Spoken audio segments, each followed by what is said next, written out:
ఈ రోజే డౌన్లోడ్ చేయండి. మీ ఫేవరెట్ షోస్ చూడండి. పద్మ, ఏమైంది? నాకేం కాలేదొదినా. అయ్యింది నీ అమెరికా కూతురికి. పరాయి పురుషుడి చేతిలో నలిగి మైలైపోలేదు. పద్మ, అత్తయ్య, ఏంటి అరుస్తున్నావు? మీ బాబొచ్చి నన్ను దండిస్తాడనా? నా బాబొచ్చి నీకు దండేస్తాడనా?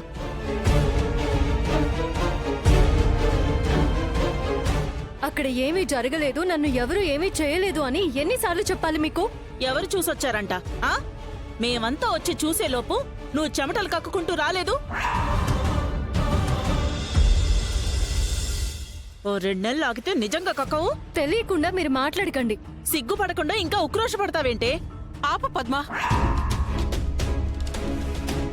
నోటికేది వస్తే అది మాట్లాడేస్తావా? ఏ తప్పు జరగనప్పుడు జరిగిందని ఊహించుకుని హింసించడం ఎందుకు? అక్కడికి వెళ్లడమే తప్పు. ఎందుకు వెళ్ళావు అని అడిగితే ఆద్య సరైన సమాధానం చెప్పలేదు. అదిగో అక్కడ మొదలైంది పీకులాట. అరే, మన పిల్లని మనమే తక్కువ చేసి మాట్లాడితే ఎలా? నువ్వు ఇంట్లో వంట చేసుకుంటూ పార్వతి బట్టలు మడతేసుకుంటూ ఉన్నారు కాబట్టి మీకు తెలియడం లేదేమో. ఒక్కసారి వీధిలోకెళ్ళి చెవులు పెద్దవి చేసుకుని వినండి. నా పరువు పోయేలా ఎలా మాట్లాడుకుంటున్నారు. వెంకట్రామన్నయ్యకి నువ్వు కూడా అన్యాయం చేసావా వదినా? ఏచీ, ఆపు. నేను చెప్పేదే అర్థం కావడం లేదు నీకు. పద్మ కొడుకు పెళ్ళం చీర చిరిగిందట, గాజులు పగిలాయట, జుట్టు చెరిగింది అని బుగ్గలు నొక్కేసుకుంటుంటే నేను తలెక్కడ పెట్టుకోను? వాళ్ళ నోళ్ళెలా మూయించను? ఓ, ఎవరు వాళ్ళు? రమ్మను, పళ్ళు రాల కొడతాను. నువ్వున్నా సరే దెబ్బలు తినేలా ఉందోదినా. ఆడపడుచును కొట్టిందన్న అపవాదు ఆవిడకెందుకు? దయచేసి ఇప్పుడు ఆప్తావా పద్మ? నీ మాటలు విషం కన్నా చేదుగా ఉన్నాయి. నన్నేమనుకున్నా పర్వాలేదులే వదినా. మన బంగారం స్వచ్ఛంగా ఉండాలి అంటాను.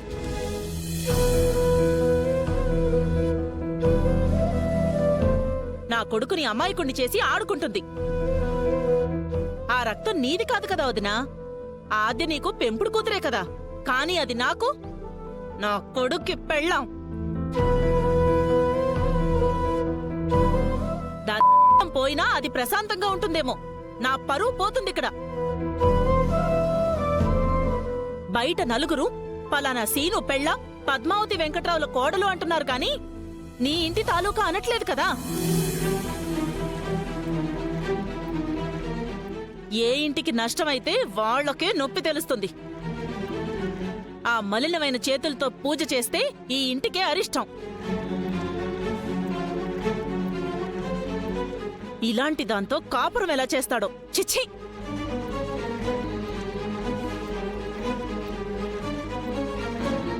అయ్యయ్యో ఆద్య, పద్మోదన మాటలు పట్టించుకోవద్దు. నీ పాటకి దేవుడు కదిలొస్తాడనుకుంటే ఇదిగో ఈవిడొచ్చి అనరాని మాటలు అనేసి వెళ్ళిపోయింది. వెళ్ళిపోయిందిలే గాని నువ్వు దీపారాధన చేసుకో అక్క.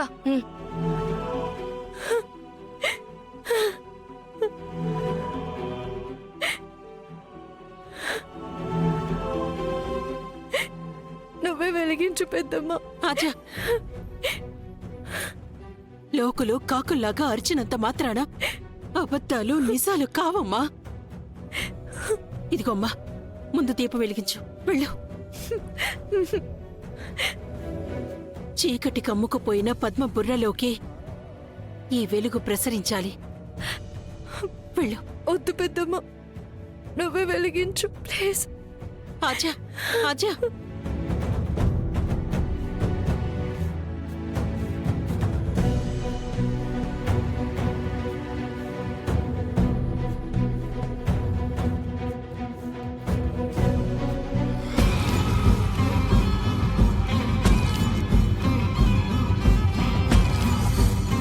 అమ్మా అస్మిత, ఏంటమ్మా లగేజ్తో వచ్చావు? ఎక్కడికి వెళ్తున్నావు? మా ఇంటికి వెళ్తున్నాను. ఎందుకు? ఎందుకేంటి? నా లైఫ్ నేను చూసుకోవడానికి.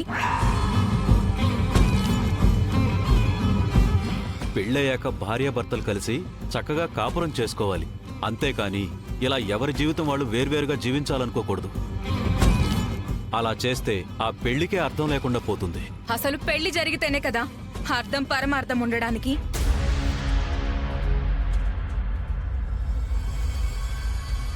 పెళ్లి జరగలేదా? అదేంట్రా మా అలా అంటుంది? అస్మిత తమాషా చేస్తుంది లేరా. మెడలో పుస్తల తాడు చూసి కూడా మీరలా ఆశ్చర్యంగా అడుగుతారేంటి? పుట్టింటోళ్ళు గుర్తొచ్చుంటారు. 4 రోజులు ఉండొస్తుందిలే, అంతే కదమ్మా? చెప్తుంటే మీకు అర్థం కావట్లేదా? ఆ? నాకు ప్రశాంత్కి జరిగింది పెళ్లే కాదు.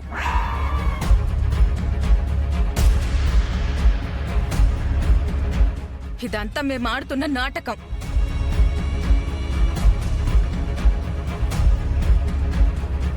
వీళ్ళది నిజమైన పెళ్లి కాదంటుందేంటి?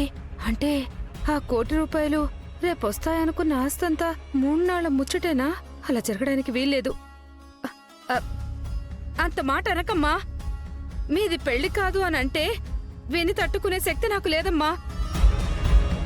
అలా మాట్లాడకమ్మా. అస్మిత, అత్తయ్య నిన్ను వదులుకోలేకపోతున్నారు. నువ్వు అలాంటి నిర్ణయాలు తీసుకోకు. నేను కూడా ఎవ్వరిని వదిలిపెట్టను. నువ్వేం బాధపడకు రామా. కలిసిమెలిసి ఒకే ఇంట్లో కాపురం చేయాల్సిన తోటికోడలివి ఇంత త్వరగా పుట్టింటికి వెళ్ళిపోతానంటే ఆ మాత్రం బాధ ఉండదా? శౌర్య, మాది పెళ్లే కాదు. ఇదంతా ఒక డ్రామా.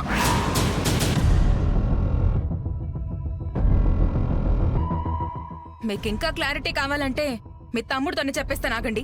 ప్రశాంత్, ప్రశాంత్, ప్రశాంత్, మన పెళ్లి అబద్ధమా కాదా? నన్ను టెస్ట్ చేస్తున్నట్టుంది. అస్సలు నిజం చెప్పకూడదు.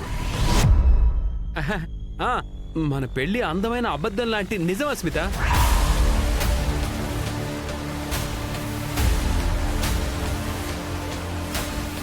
కళ నిజమా అనుకునే లోపు నిజమైన కళ మన పెళ్లి.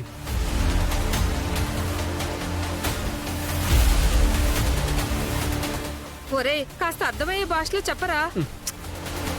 నేను అప్పుడు ఇప్పుడు ఎప్పుడు ఒకటే మాట చెప్తానమ్మా, మా పెళ్లి నిజం.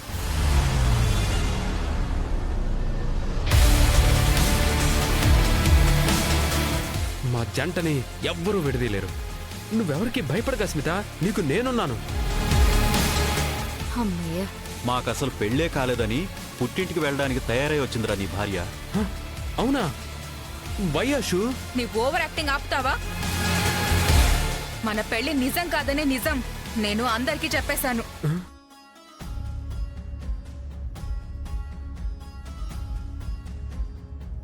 అంటే ఇప్పుడు నేను నిజం ఒప్పుకుంటే 1 కోటి రూపాయలు వెనక్కి ఇచ్చేమని అడుగుతుందేమో. 1 కోటి కోసమైనా నా నాటకాన్ని కంటిన్యూ చేయాలి.